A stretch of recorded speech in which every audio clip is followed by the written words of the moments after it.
கடற்கரை எஃப்எம் நேயர்களுக்கு அன்பின் வணக்கம். நான் இறைமன் சாகர். நேருக்கு நேர் நிகழ்ச்சியில் பல்வேறு பிரபலங்கள் மற்றும் சாதனையாளர்களோடு உரையாடி கொண்டிருக்கின்றோம். இன்றைக்கு எழுத்தாளர் ஆண்டனி அரசு அவர்களுடன் பேசவிருக்கின்றோம். ஆண்டனி அரசு அவர்கள் கப்பலில் பணி செய்யக்கூடியவர், கூடவே எழுத்து பணியையும் செய்து கொண்டிருக்கின்றார். தன்னுடைய கப்பல் பயண நாட்களில் பெற்ற அனுபவங்கள், எழுத்து பணியில் பெற்ற அனுபவங்கள், சாதனைகள் இவற்றை பற்றித்தான் இன்றைக்கு நாம் அவரோடு பேச இருக்கின்றோம். வணக்கம் சார். சார், நான் உங்களை அறிமுகப்படுத்துறதை விட நீங்களே நேயர்களுக்கு அறிமுகப்படுத்தினா நல்லா இருக்கும். நீங்கள் எந்த ஊர், உங்களுடைய குடும்ப சூழல் எப்படி? சொந்த ஊர் பொழிக்கரை. கடந்த 35 வருடங்களாக நாகர்கோவிலில் தான் வசித்து வருகிறேன். மனைவி ஆசிரியராக இருக்காங்க. மகன் பொறியியல் படிச்சிட்ருக்கான். பொண்ணு 12ஆம் கிளாஸ் படிக்குது. நீங்கள் என்னென்ன படிச்சிருக்கீங்க, எங்கெங்கே படிச்சிங்க, அதை பற்றி கொஞ்சம் சொல்லலாமா? 8ஆம் வகுப்பு வரைக்கும் பொழிக்கரையில் ஊரில் படித்தேன். 9, 10 கேசவந்தந்தரில் படித்தேன், பக்கத்து ஊர். அப்புறம் நாகர்கோவிலில் ஐடிஐ முடித்தேன். ஐடிஐயில் மெக்கானிக்கல் டீசல் அது படித்தேன். நீங்கள் என்ன தொழில் பண்ணீங்க, அல்லது இப்போ என்ன தொழில் பண்ணுறீங்க? உங்களுடைய தொழில் பற்றி சொல்லுங்களேன். கட்டுமரத்தில் தொடங்கினது நம்ம கடல் பயணம், கடல் வாழ்க்கை. கட்டுமரத்தில் ஊரில் கடலுக்கு போயிட்டுருந்தேன். அப்புறம் நாகர்கோவிலில் செட்டில் ஆனோம். நாகர்கோவிலில் இருந்து விசாகப்பட்டினத்தில் ஒரு 5 வருஷம் மீன்பிடி கப்பலில் வேலை பார்த்தேன். அங்கே இருந்து முடிச்சுட்டு வந்துக்கிட்டு அப்புறம் கப்பலுக்கு போனேன். கப்பலில் பன்னாட்டு சரக்கு கப்பல். இப்போ வரைக்கும் கப்பலில் தான் வேலை பார்த்துட்டு இருக்கேன். கப்பலில் வேலைனாலே நிறைய நாடுகளுக்கு போகக்கூடிய வாய்ப்புகள் கிடைக்கும். நீங்கள் எந்தெந்த நாடுகளுக்கு போயிருக்கீங்க, அதை பற்றி கொஞ்சம் சொல்லுங்களேன்.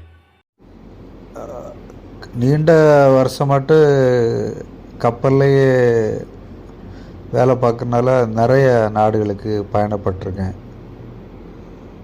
மேற்கு பக்கம் எடுத்துக்கிட்டேன்னா America, Canada, Panama, Mexico, Chile, Brazil, Denmark, Norway, France, UK, Spain, Nigeria, Namibia, அப்புறம்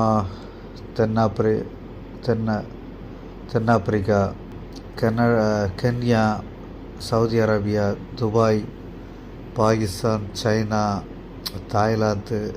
இந்த பக்கம் கிழக்கு பக்கம்னா சிங்கப்பூர், தாய்லாந்து, ஜப்பான், தென்கொரியா, இந்தோனேசியா, ஆஸ்திரேலியா, நியூசிலாந்து, இலங்கை. இது கொஞ்சம் லிஸ்ட்டு பெருசாகிட்டே இருக்கும். இந்த கப்பல் பணி, இந்த கப்பல் வேலை பற்றி நீங்கள் அதை எந்த மாதிரி பார்க்குறீங்க? கப்பலை பொறுத்தளவு பலதரப்பட்ட மனிதர்களை நம்ம சந்திப்போம். வேலை பார்க்குற இடத்துல பல மொழி பேசும் மனிதர்கள் வந்திருப்பாங்க. பல நாடுகள் உள்ள மனிதர்கள். இந்தியாவாக இருந்தால் பல மாநிலத்தில் உள்ள மனிதர்கள் சந்திக்கணும். அவங்க கூட இணைஞ்சி வேலை செய்ய வேண்டியிருக்கும். அப்போ எல்லாருமே ஒவ்வொரு விதத்தில் இருப்பாங்க. 100% வேலை செய்கிறது அங்கே முக்கியமே கிடையாது. எல்லாருக்கிட்டையும் அனுசரித்து போய் சகிப்புத்தன்மையோட அந்த ஒரு இதை எப்படி சொல்கிறதுனா, ஒரு ஒற்றுமையோட வேலை செய்கிறது தான் முக்கியம் கப்பலில். அப்படி நிறைய பிரச்சனைகளை நான் சந்திச்சிருக்கேன். சில பேர் ரொம்ப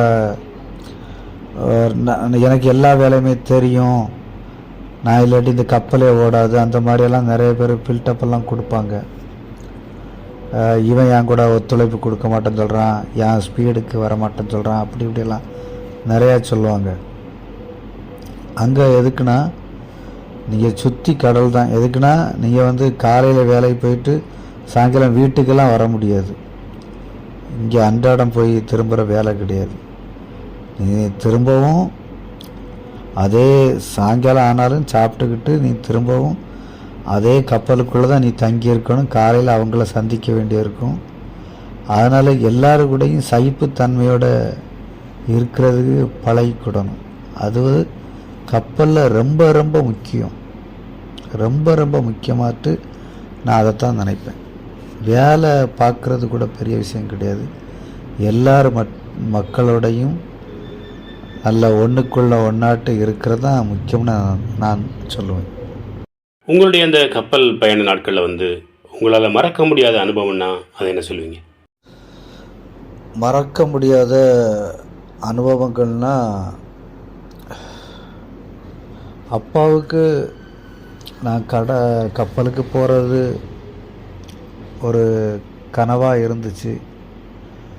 அப்பா இருக்கச்சில் வந்து நான் வந்து கப்பலுக்காண்டி நிறைய முயற்சிகள் எடுத்தேன். பாம்பேக்கு போகிறது கப்பல் கிடைக்கவே இல்லை. வேலை தேடி அலைஞ்சிட்டே இருந்தேன். பாம்பேக்கு வேலை தேடி போவேன். நிறைய கம்பெனிகள் ஏறி இறங்கினேன். ஆனால் வந்து கப்பல் எதுவும் எனக்கு அந்த வாய்ப்புகள் கிடைக்கல. அப்பா சொல்லுவாங்க, நீ என்னைக்கு கப்பலுக்கு போறியோ, ஆனால் நீ வந்து என்னைக்காவது கப்பல் வெளியில் போச்சில் வந்து இலங்கைக்கு போகணும், எனக்கு ஒரு பெரிய கனவு இருக்குது, அங்கே போனால் அந்த கொச்சி கடைக்கு போ, அங்கே அந்தோனியார் கோயில் இருக்கும், அந்த அந்தோனியார் கோயிலுக்கு போ, என்னுடைய வேண்டுதல் உண்டும், எப்படியாவது என் பையன் வந்து கப்பல் வழியாட்டு வேலை கிடச்சி உங்களை வந்து பார்ப்பாம்னு, நீ அப்படியே அங்கே போய் அந்தோனியாரை போய் பாருன்னு அவங்களுக்கு எண்ணம் இருந்தது. நான் கப்பல் ஏறினதை எங்கள் அப்பா பார்க்கவே இல்லை. அப்பா இறந்துட்டாங்க. அப்பா இறந்த பிறகு தான் நான் கப்பல் ஏறினேன். கப்பல் ஏறியும் உடனடியாட்டு அந்த இலங்கைக்கு போக முடியல. ஒரு 5-6 வருஷம் கழித்து தான் ஒரு கப்பல் இலங்கை போச்சு. அதுவும் அதே அப்பா சொன்ன அதே துறைமுகத்துக்கு போச்சு. அப்புறம் அன்னைக்கு சாயங்காலம் எல்லோரும் வெளியே போனோம். அப்போ நானும் வெளியே போய் அந்த கொச்சி கடைக்கு போய் அந்தோனியாரை போய் பார்த்தோம். நான் போகிறதுக்கு ஒரு 2-3 வருஷத்துக்கு முன்னாடி தான் அந்த கோயிலில் வந்து அந்த பாம்பு பிளாஸ்ட் நடந்துச்சு, குண்டுவெடிப்பு நடந்தது. அது கொஞ்சம் பாதுகாப்பு கெடுபிடிகள் கொஞ்சம் இருந்துச்சு. அந்தோனியாரை போய் பார்த்தேன். அதுதான் என்னுடைய வாழ்க்கையில் மறக்க முடியாத ஒரு நிகழ்வுன்னு நான் சொல்லுவேன். அப்பாவுடைய கனவு நிறைவேறிச்சு. பொதுவாக நம்ம இந்த குமரி மாவட்ட நிதல் படைப்பாளர்களில் கூட சிலர் வந்து ஆழ்கடல் தொழிலுக்கு போகிறாங்க, அதோடு சேர்ந்து எழுத்து பணியையும் வந்து கவனிக்கிறாங்க. நீங்கள் கப்பலில் வந்து வேலை பார்க்குறீங்க, எழுத்து பணியும் சேர்த்து நீங்கள் பண்ணுறீங்க. உங்களுக்கு வந்து இந்த எழுத்தார்வம் எப்படி வந்தது? அதை பற்றி கொஞ்சம் சொல்லுங்களேன். எழுத்து மீது ஆர்வம் வந்தது அப்பா தான் காரணம். அப்பா வந்து தீவிரமான திமுககாரங்க, திமுக கரை போட்டு வேட்டி கட்டுக்க திமுககாரங்க. அப்போ ஊரில் இருக்கச்சில் எங்கள் பெரியப்பா வீடுக்கும் எனக்கும் ஒரு 1 கிலோமீட்டர் தூரத்தில் இருக்கும். பெரியப்பா வீட்டில் வந்து டெய்லி பேப்பர் வாங்குவாங்க. அந்த பேப்பரை வந்து காலையில் வாங்குவாங்க. அந்த பேப்பரை வந்து நான் வந்து சின்ன பையனாக இருக்கச்சில் அப்பா சொல்லுவாங்க, பெரியப்பா வீட்டில் போய் பேப்பரை வாங்கிட்டு வாங்க. அந்த பேப்பரை வாங்கிட்டு வருவேன். அந்த டெய்லி பேப்பரை வாங்கிட்டு வந்து இங்கே அப்பாட்ட கொடுப்பேன். அதை வந்து இங்கே படிக்கச்சில் அப்பா படிப்பாங்க அந்த பேப்பரை. அப்புறம் வந்து அடுத்த நாள் சாயங்காலம் தான் கொண்டு கொடுப்பேன். அப்படி வந்து வீட்டில் வந்து அப்போவுமே எங்கள் வீட்டில் தினசரி பேப்பர் வந்துகிட்டே இருக்கும். அப்போ வந்து திமுகவுடைய தீவிர இதாக இருந்ததுனால அந்த கலைஞர், அண்ணா இவங்களுடைய இதுகளை வந்து ரொம்பவே வந்து அதை படிக்க ஆரம்பித்தாங்க. அப்படியே வீட்டுகளில் எல்லாம் இந்த புத்தகங்கள்லாம் அது சம்மந்தமான புத்தகங்கள் 1-2 வர ஆரம்பிச்சிது. இதை பார்த்தே நானும் கொஞ்சம் படிக்க ஆரம்பித்தேன். இப்படித்தான் எனக்கு வந்து வாசிப்பு பழக்கம் வந்துச்சு. அதுக்கு அப்பா தான் காரணம். அப்பாவுடைய அந்த வாசிப்பு தான் அப்படியே எனக்கு வந்து இது வந்துச்சு. அப்பா வந்து படிப்பு எல்லாம் கிடையாது. அவங்க வந்து படித்ததே ஒரு 3ஆம் கிளாஸோ 4ஆம் கிளாஸ் தான் படிச்சிருக்காங்க. ஆனால் வந்து வாசிப்பாங்க. அந்த கலைஞர் மீதெல்லாம் பெருங்காதல் கொண்ட மனிதன்.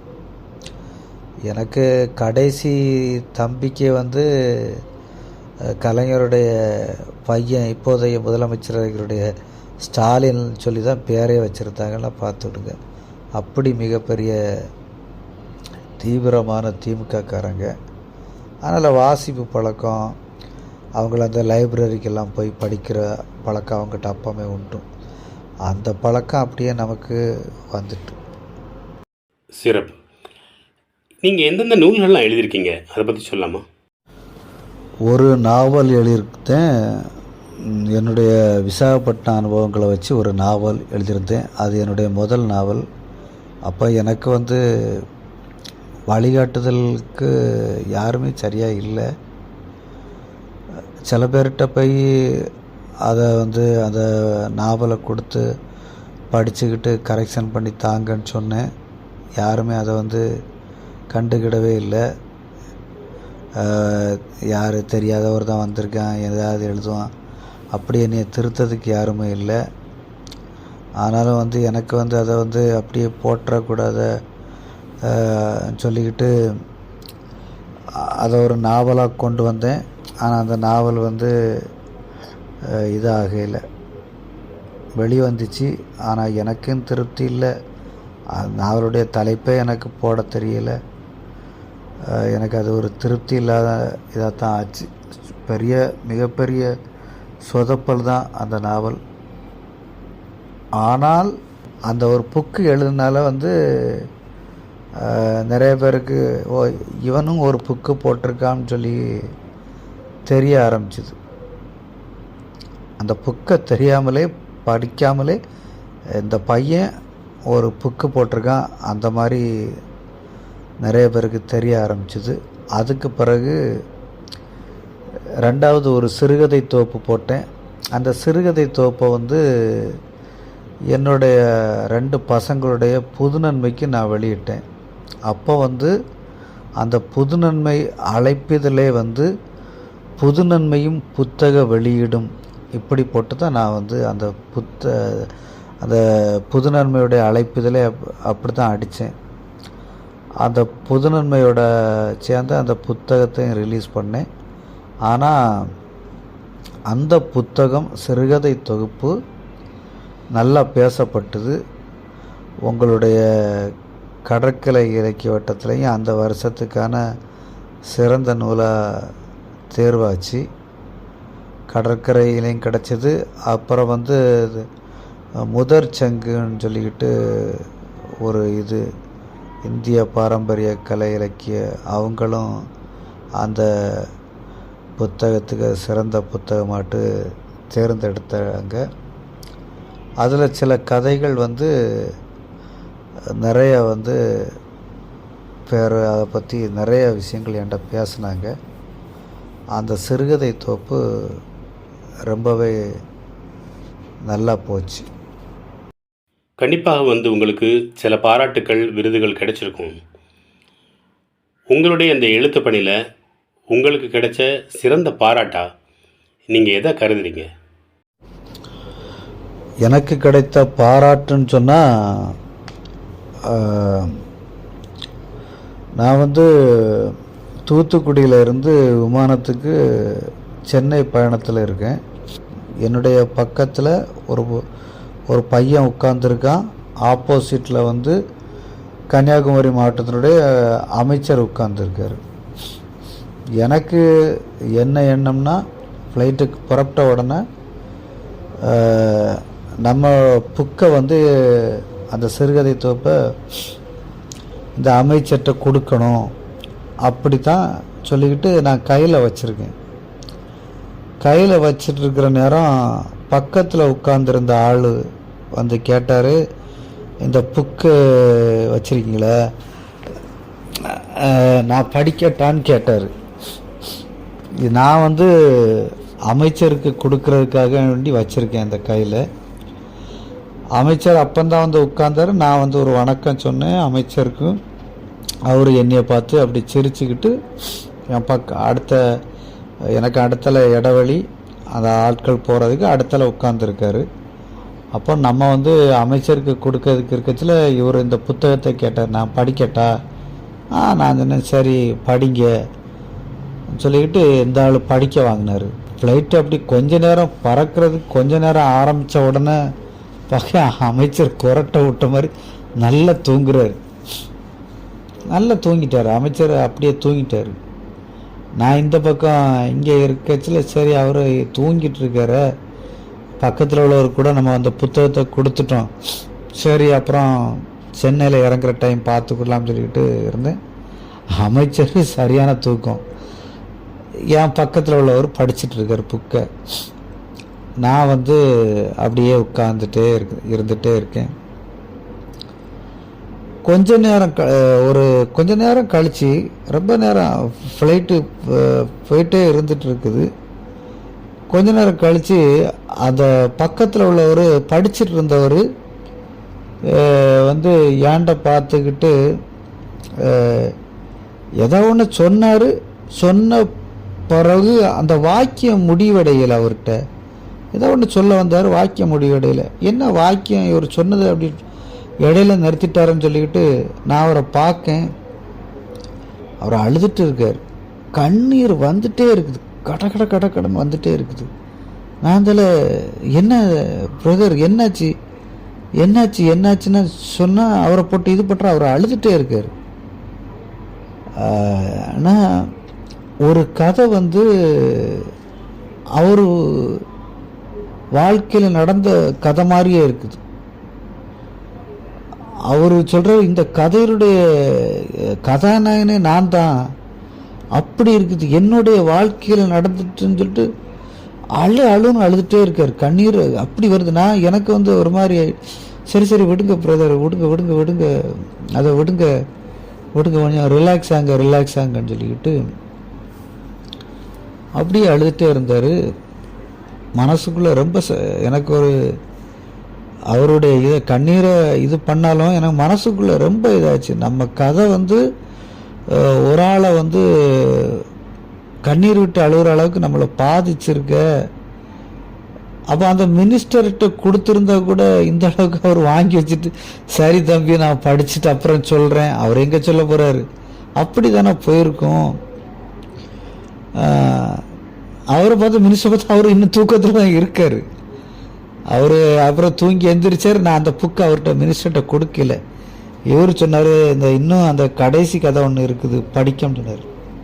சரி இந்த புக்கு உங்களுக்கு தான் இருக்குது, நீங்களே வச்சு விடுங்க, இந்த புத்தகம் உங்களுக்கு தான் இந்த புத்தகம் சொன்னேன்.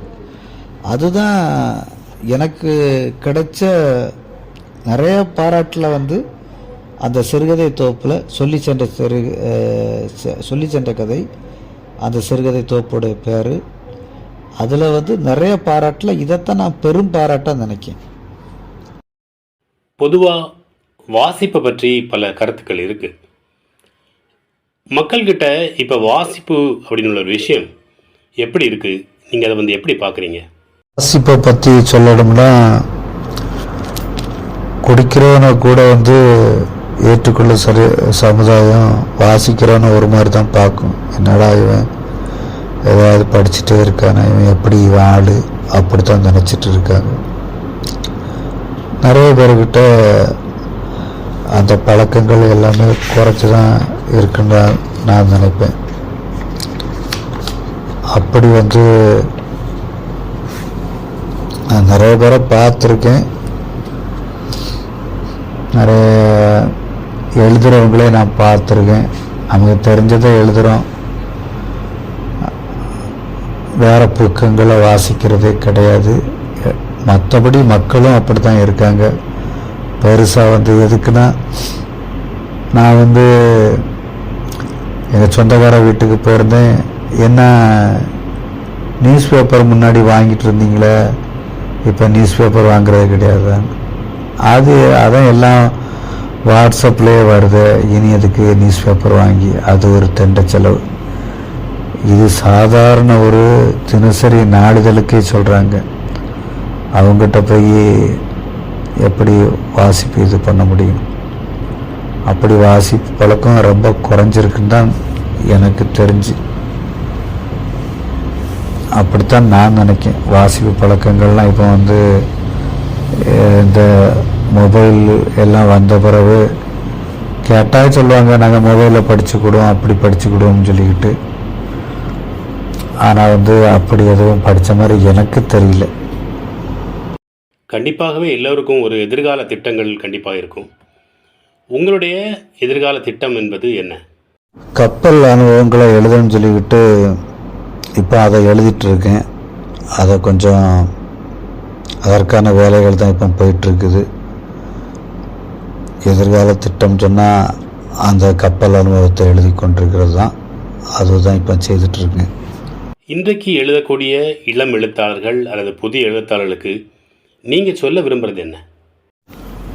இளம் எழுத்தாளர்களுக்கும் புதிய எழுத்தாளர்களுக்கும் நான் சொல்ல விரும்புவது, நிறைய புத்தகங்களை வாசிங்க, அடுத்த புத்தகங்கள் நிறைய வாசிங்க. தன்னுடைய புத்தகத்தை வந்து எழுதிக்கிட்டு வெளியே கொடுங்க. வெளியே வந்து நிறைய பேர்கிட்ட கொடுத்து அதை வந்து அதனுடைய கருத்துக்களை கேளுங்க. நீங்களும் மறுவாசிப்பு செய்யுங்க. என்ன நினைக்காங்கன்னா, நான் புக்கு ஒன்று எழுதிட்டேன், அந்த புக்கு வந்து யாருமே வந்து கரெக்ஷன் பண்ணக்கூடாது, நான் எழுதுனதான் பெஸ்ட்டு, அது பிறகு இன்னொரு ஆள் ஒரு ஆள் கரெக்ஷன் சொல்லி அதை திருத்துறதுக்கு நான் அனுமதிக்கவே மாட்டேன். அப்படி வந்து நான் சில பேரை பார்த்துருக்கேன். அட்டை படங்களை கூட மாற்றுங்க, இது சரியில்லைன்னு சொன்னால் இல்லை நான் அப்படி தான் போடுவேன் அப்படியெல்லாம் சொல்லி பிறருடைய கருத்துக்களை வந்து கேட்காம இருக்காங்க. அது வந்து எனக்கு உடன்பாடு கிடையாது. நிறைய புத்தகங்களை படிங்க, அந்த எழுத்துக்கள் இதெல்லாம் வந்து புரியும். அதனால் அதுதான் என்னுடைய இது. விமர்சனங்களை வந்து ஏற்றுக்கிடுங்க, அதுக்கு பிறகு புக்காக போடுங்க. அதுதான் நான் சொல்லுவேன். உங்களோட இவ்வளோ நேரம் உரையாடினதில் உண்மையிலே மகிழ்ச்சியாக இருக்குது. உங்களை பற்றியும் உங்களுடைய கப்பல் பணி, எழுத்து பணி, பல்வேறு அனுபவங்கள் எல்லாம் உங்கள் கூட இவ்வளோ நேரமாக பேசுனதில் உண்மையிலே மகிழ்ச்சியாக இருக்குது. நிச்சயமாக வரக்கூடிய நாட்களில் உங்களுடைய எழுத்து பணியும் பிற பணிகளும் சிறப்பாக விளங்கணும் அப்படின்னு சொல்லி கடற்கரை எஃப்எம் சார்பில் வாழ்த்துகிறோம். இவ்வளோ நேரமும் உங்களுடைய நேரத்தை ஒதுக்கி எங்களோடு பேசியதற்காக கடற்கரை எஃப்எம்மின் நன்றிகளையும் உங்களுக்கு தெரியப்படுத்துகிறோம். உங்களுடன் பேசுவதற்கான வாய்ப்புகள் கிடைத்ததற்கு என் மனமார்ந்த நன்றிகள். நேர்களே, இன்றைய நேருக்கு நேர் நிகழ்ச்சியில் இதுவரை எழுத்தாளர் ஆண்டனி அரசு அவர்களுடன் உரையாடினோம். மற்றொரு நேருக்கு நேர் நிகழ்ச்சியில் உங்களை சந்திக்கும் வரை விடைபெறுகிறேன். கடற்கரை எஃப்எம்ஐ அனைவரும் கேளுங்கள். இந்த எஃப்எம்மின் ஆப்பை உங்கள் நண்பர்களுக்கும் உங்கள் உறவினர்களுக்கும் ஷேர் செய்யுங்கள். உங்கள் ஒத்துழைப்பே எங்கள் வளர்ச்சி.